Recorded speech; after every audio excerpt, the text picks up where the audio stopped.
Peter Porco was a 52-year-old law clerk for the New York State Appellate Division, a prestigious position that demanded precision and reliability. His wife, Joan, was a speech pathologist who helped children with communication problems. The couple lived in Delmar, New York, an affluent suburb just outside Albany characterized by well-maintained homes and manicured lawns where neighbors knew each other by name. The couple had two sons. Jonathan, the older one, was a naval officer stationed in South Carolina, following a disciplined and responsible path. Their younger son, Christopher, was 21 and studying at the University of Rochester, about 230 miles away. Christopher was different from his brother, very different.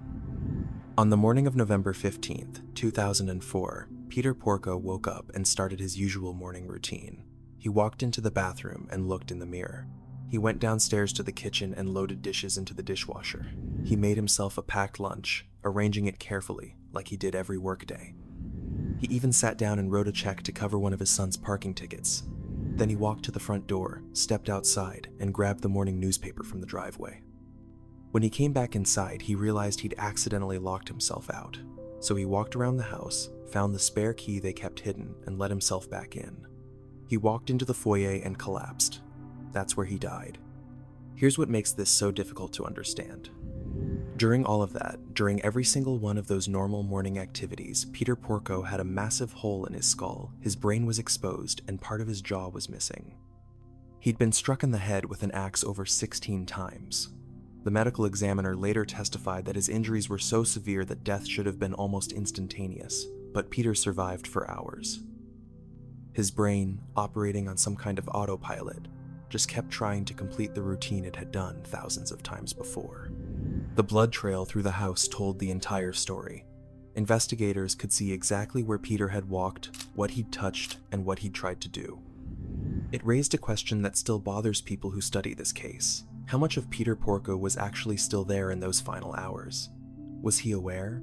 Did he know something was wrong but couldn't figure out what? Or was his body just going through the motions while his mind was already gone? But let's start from the beginning. Peter and Joan both didn't show up for work on November 15th, 2004. That was unusual, especially for Peter. He was the kind of guy who would come to work even if he was sick. Around 11:30 that morning, one of Peter's co-workers decided to drive over to their house to check on them. At first, everything looked normal. The house looked fine, the yard looked fine, but as he got closer to the front porch, he saw it. Blood. A lot of blood. Splattered on the porch, on the door, even on the steps. He immediately called the police. Police arrived and went inside. The first thing they found was Peter's body lying in the front hallway. What they saw was horrific. Peter's head was destroyed. The blows from the axe had caved in his skull and removed part of his jaw. There was blood everywhere, on the walls, on the floor, tracked through the entire downstairs of the house. Officers went upstairs and found Joan in the master bedroom. She was lying in bed, and the bed was completely soaked with blood. Joan had been hit in the head with an axe too, multiple times. The attack had destroyed her left eye and part of her skull. Her face was so badly damaged that it was hard to even tell what she'd looked like before. But somehow, impossibly, Joan was still breathing. Barely, but she was alive. Paramedics rushed in to try to save her, and while they were working on her, Detective Christopher Bodish did something that would end up being one of the most important moments of this entire case. He leaned down close to Joan and asked her a question. Was this done by a family member? Joan, lying there with catastrophic head injuries, unable to speak, managed to nod her head yes. The detective kept going. Was it Jonathan? He asked, referring to their oldest son. Joan shook her head, no. That was actually a good sign. It meant she was still processing questions and giving accurate responses. Jonathan was hundreds of miles away in South Carolina. It couldn't have been him, and Joan knew that. Then, Detective Bodish asked the question that would change everything. Was it Christopher? Joan nodded, yes. Right there, in those first moments after being found, before she was rushed to the hospital, before any lawyers got involved, before she had time to think about what she was saying, Joan Porco identified her own son as the person who had tried to kill her. So the police immediately started looking at Christopher, and the more they looked, the more they found things that didn't add up. Christopher told investigators that on the night of November 14, he'd fallen asleep in a lounge at his dorm. just a normal Sunday night. He said he woke up the next morning, went about his day, and didn't find out about the attack until a news reporter contacted him that afternoon. He said he had no idea anything had happened. He was shocked, devastated, all the things you'd expect someone to be. But here's the thing. Christopher drove a very distinctive vehicle, a bright yellow Jeep Wrangler with oversized aftermarket tires. Not exactly a car that blends in. And on the night of November 14, multiple people saw that Jeep making a very specific trip. The University of Rochester has security cameras all over campus. 4 of them captured footage of a yellow Jeep Wrangler, matching Christopher's vehicle exactly, leaving campus at 10:30 p.m. on November 14th. That same Jeep came back to campus at 8:30 a.m. on November 15th. That's a 10-hour window, the exact time period when investigators believe Peter and Joan were attacked. Then there was John Fallon. He was a toll booth operator working the night shift at exit 46 near Henrietta, just outside Rochester. At about 10:45 p.m. on November 14th, right before his shift ended, a bright yellow Jeep Wrangler with large aftermarket tires came through his booth. Fallon remembered it specifically because he's a Jeep enthusiast. He'd bought Jeeps for his wife and son. He thought this one would be a cool car for his kid. He even handed the driver a toll ticket. Later, when police tested that toll ticket, they found Christopher Porco's DNA on it. Another toll collector, this one working near Albany, remembered something too. Just before 2 a.m. on the morning of November 15th, a bright yellow Jeep Wrangler with oversized tires came flying through his toll plaza. He specifically remembered thinking the driver was going way too fast enough to stick in his mind. And then there was the neighbor. The person who lived next door to the Porco family later testified that they saw Christopher's yellow Jeep parked in the Porco driveway late on the night of November 14th. When police talked to other students at the University of Rochester, they confirmed that Christopher wasn't in the dorm lounge that night like he claimed. Nobody saw him there. He wasn't there. So investigators started piecing together a timeline. Christopher left campus around 10:30 p.m. He drove 3.5 hours to his parents' house in Delmar. He arrived around 2 a.m. And this is where things get really calculated. Whoever attacked Peter and Joan that night knew the security code to disable the alarm system. The alarm was shut off using the correct code at 2:14 a.m. Then, hours later, someone cut the phone lines outside the house. Not before the attack, after. Like they wanted to make sure no one could call for help once the sun came up and people started waking up. The weapon was a family axe that had been stored in the garage, so whoever did this knew where to find it. They knew the layout of the house. They knew where Peter and Joan's bedroom was. They went upstairs, and while Peter and Joan slept, they started swinging. After the attack, they left. Drove back to Rochester, got there by 8:30 in the morning, in time for classes, in time to establish an alibi, in time to act shocked when a reporter called later that day. But here's where this case gets really complicated. Despite all of this circumstantial evidence, police didn't find any physical evidence linking Christopher to the crime. There was no blood in his Jeep.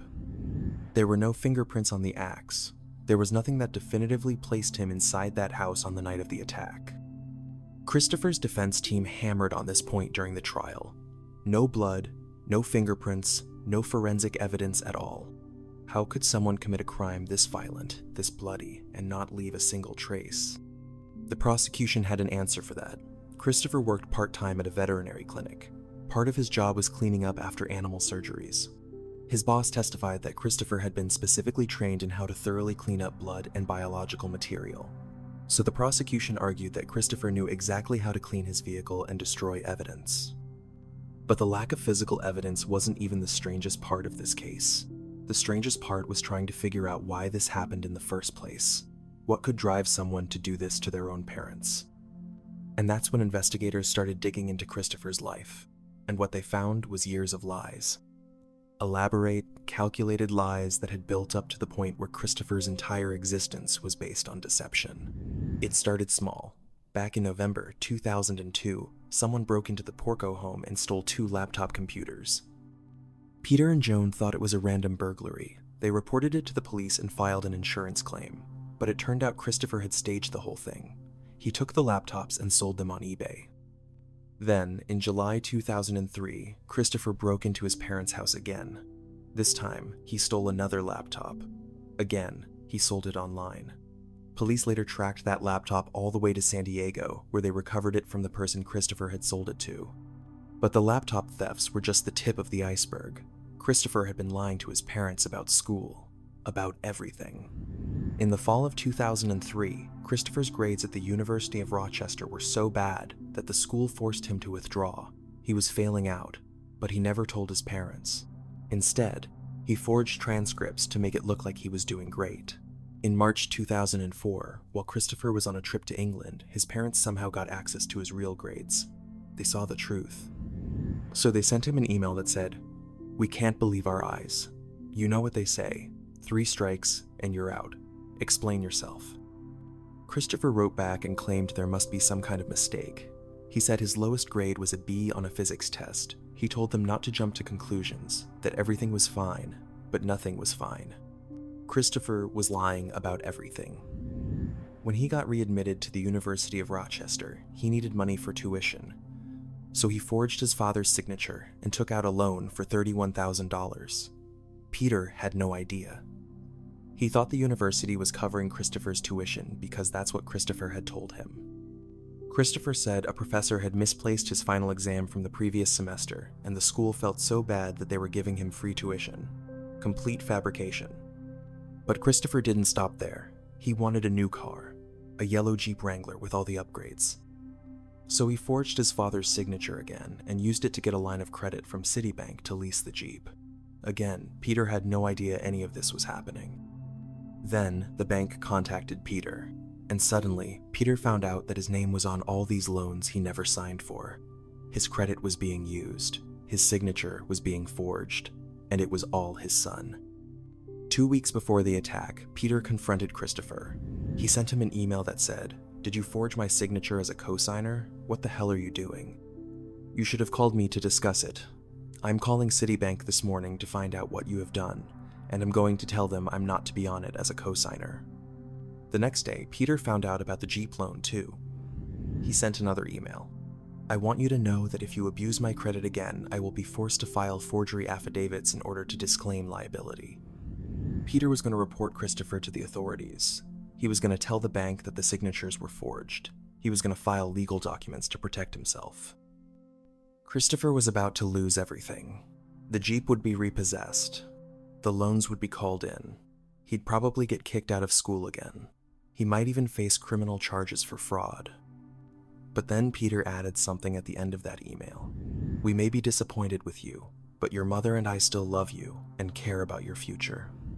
2 weeks later, Peter and Joan were attacked in their sleep with an axe. The trial started in June 2006. Christopher's defense attorneys were a husband and wife team named Terrence Kindlin and Lori Shanks. They were aggressive, experienced, and they went after the police investigation hard. Kindlin made a point of emphasizing that the Bethlehem Police Department was a small-town force that mostly dealt with minor crimes. He told the jury, "This is a department that chases skateboarders away from the 7-Eleven. This is not the FBI." He argued that they'd decided Christopher was guilty from the beginning and never properly investigated other possibilities. And there were other possibilities, according to the defense. Peter's uncle, Frank Porco, was a captain in the Bonanno crime family in New York City. Frank had gone to prison for loan sharking and extortion. The defense suggested that maybe Peter's murder was mob-related. Maybe it was retaliation for something. Frank's nickname in the mob was the Fireman, because he'd worked for the New York City Fire Department. The defense pointed out that the murder weapon was an axe, which they called a fire axe. Maybe that was significant. But investigators had already looked into Frank Porco. They'd followed that lead thoroughly. There was no connection, nothing that suggested mob involvement. The prosecution's case was built on that timeline: the security footage, the toll booth operators, the neighbor who saw the yellow Jeep, the fact that Christopher lied about being in the dorm lounge, the years of fraud and deception, the motive. Witness after witness testified. Christopher's friends from college took the stand and said he was a pathological liar. He'd told people he came from a wealthy family with oceanfront homes. None of it was true. He'd created fake email accounts, pretended to be his brother, and told people his brother had died to avoid delivering items he'd sold on eBay. 1 month before the murders, his eBay account had even been shut down for fraud. Even Christopher's own brother testified. Jonathan Porco flew in from South Carolina. When the prosecutor asked him about his relationship with Christopher, Jonathan's answer was ice cold. It's been strained recently. Jonathan testified about the family axe, confirming it was kept in the garage. He talked about Christopher's behavior after the attack, how Christopher had told him he was at the dorm that night. Jonathan's demeanor on the stand was described by reporters as icy. He didn't look at Christopher, not once. His own brother was on trial for murdering their father and trying to murder their mother, and Jonathan couldn't even look at him. But the most complicated testimony came from Joan Porco herself. After spending weeks in a medically induced coma, after multiple surgeries, after losing an eye and part of her skull, Joan woke up. And her story changed completely. She told investigators she couldn't remember the attack. She had no memory of that night at all, and she insisted, absolutely insisted, that Christopher was innocent. She wrote letters to the newspaper begging authorities to leave her son alone. She said they needed to find Peter's real killer so she could feel safe again. During the trial, Joan sat in the courtroom just a few feet away from Christopher. She supported him completely. She even let him live with her during the trial. Think about that for a second. This woman, who had been brutally attacked and who would be permanently disfigured for the rest of her life, let the person accused of doing it stay in her house. When Joan took the stand, she told the jury she had no memory of the attack. She testified with grace and determination, her scars visible to everyone in the courtroom. She said she believed Christopher was innocent. She said that nod she'd given to Detective Bowdish right after the attack, that identification of Christopher as her attacker, meant nothing. She was confused. She was barely conscious. She didn't know what she was saying. But the prosecution argued that Joan's initial response was the truth, before she had time to process what had happened, before the reality set in that her own son might have tried to kill her, before a mother's love and denial kicked in. That nod, in those first moments after being found, was Joan Porco telling the truth about what happened. The trial lasted weeks. The defense hammered on the lack of physical evidence. The prosecution built their case piece by piece with circumstantial evidence. And on August 10th, 2006, after deliberating for several hours, the jury came back. Guilty of second-degree murder for the death of Peter Porco. Guilty of second-degree attempted murder for the attack on Joan Porco. In December 2006, Christopher was sentenced to 50 years to life in prison. The judge, Jeffrey Berry, said something chilling during sentencing. "I fear very much what happened in the early morning hours of November 15 is something that could happen again. Christopher won't be eligible for parole until 2052. He'll be almost 70 years old. Christopher has maintained his innocence for over 20 years now. He's filed multiple appeals, all rejected. In 2023, he gave a prison interview where he claimed to have new evidence that would prove his alibi. He said there was a misplaced paper that would clear him, but nothing has come of it." Joan still believes Christopher is innocent. To this day, she stands by him completely. Some people see this as a mother's unconditional love. Others see it as a tragic denial. Some think the head trauma affected her memory or judgment. Others believe she knows the truth, but can't accept it. And that's what makes this case so haunting. You have overwhelming circumstantial evidence, the yellow Jeep, the toll booth operators, the security cameras, the motive, the history of lies and fraud, the fact that whoever did this knew the alarm code, knew where the axe was, and knew the layout of the house. You have Joan's initial identification of Christopher as her attacker, made before she had time to think, before denial could set in. But you also have no physical evidence. No blood, no fingerprints, nothing forensic tying Christopher to the scene. And you have a mother who will defend her son until the day she dies, despite what happened to her. Christopher Porco is in prison right now. He's been there for almost 20 years. Peter Porco is buried in a cemetery in Del Mar. And Joan Porco still lives in that area, still believing that whoever attacked her family is out there somewhere. But there's one detail about this case that I keep coming back to. Peter Porco, with his skull caved in, with part of his jaw missing, with his brain exposed, woke up that morning and tried to go to work. He packed his lunch. He wrote a check for his son's parking tickets. Even after everything that had been done to him, on what was possibly his last day on Earth, Peter was still being a father, still taking care of his kid. And 2 weeks before he died, after finding out about all the lies, all the fraud, all the money Christopher had stolen using his name, Peter sent his son an email that ended with, "We may be disappointed with you, but your mother and I still love you and care about your future." Whatever happened in that house on November 15th, 2004, whatever the truth really is, that detail says everything you need to know about who Peter Porco was. And maybe that's the real tragedy here. You know, at the end of the day, this case isn't just about guilt or innocence. It's about a family that was destroyed from the inside out. It's about a father who loved his son even after discovering years of betrayal. It's about a mother whose love is so strong that it transcends even the most horrific trauma. Whether you believe Christopher did it or not, one thing is undeniable. Peter Porco's last act on Earth was being a dad, writing that check for his son's parking ticket. Even with catastrophic injuries, his brain was still trying to take care of his family. That says something profound about who he was. I'd love to hear your take on this case. Do you think the circumstantial evidence was enough? Do you believe Joan's memory loss is real or a form of denial? Share your thoughts in the comments. If you appreciate the time and research that goes into these cases, please hit that like button. It makes a huge difference and helps this channel reach more people who are interested in understanding these cases. And if you're not already subscribed, what are you waiting for? Subscribe and turn on notifications so you don't miss future cases.